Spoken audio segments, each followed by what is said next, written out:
Il y a un accent dans mes yeux, imprégné de réalité. Une couleur d'absurdité dans les mots que chuchote un monde invertébré qui chahute un néant dans ces cœurs qui partent en lutte. Ô inconnu, bel immonde, je veux bien te satisfaire. Et, inconnu, bel immonde, je veux percer tes mystères. Je vois l'homme de la lune, qui a une veilleuse à ciel ouvert dans ses nuits de galère, l'accordéoniste bébé qui n'a pas les mains assez grandes pour pianoter et qui demande des sous pour bouffer dans un pays plein d'indignation quand on fait de lui de la chair à pognon. Je vois cette femme tatouée par le sang à ses chevilles, car des yeux habiles ont dénoncé la brise importune qui a dévoilé le début de son mollet, ou le fait qu'elle était brune.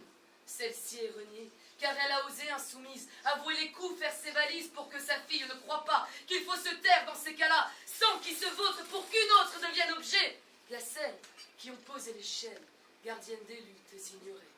J'écoute le bruit des pioches et du fric qui passe dans les poches quand nos campagnes sont agressées, quand certains veulent les garder, quand nos champs transpirent à l'idée de sentir un avion décoller pour peut-être voler un coin de ciel à des gens sous le soleil qui ont tenté, un peu pareil, de te construire, ô inconnu.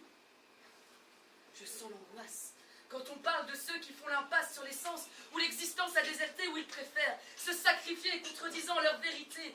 Ils mutilent des luttes en péril en s'abattant trop violemment en face d'autres croyants être dans leurs droits, érigent des ombres en forme de croix et s'en vont tant qu'en avant reprendre les guerres de 300 ans quand la technologie surveille des gens croyant à la magie, à la fiction du pays des merveilles. Passant le mur de béton, les miradors sont prêts, alertés par des chiens, bien ou pas intentionnés.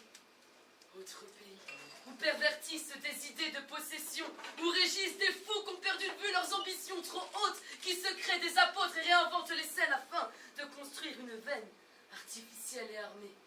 Un mur, comme pour s'assurer que reste bien la maladie, de contempler des assouvis.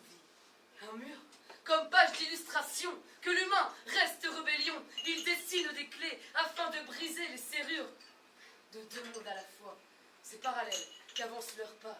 Je dis bien sûr que ça va pas, mais qu'il ne faut pas en rester là, que dans sa course accélérée, le monde devient théâtre des opprimés, qui reste encore incertain et qui porte l'art comme bouclier, qui n'ont pas plus que l'amour pour parler au canon, j'ai guère qu'une chanson pour combattre les tambours d'un système qui s'installe de ce truc bien trop lourd, qui s'emballe, qui déraille et qui baille quand on parle d'humanité et d'autres principes à inventer. Et pourtant, il y en a de plus en plus pour qui tu deviens familière.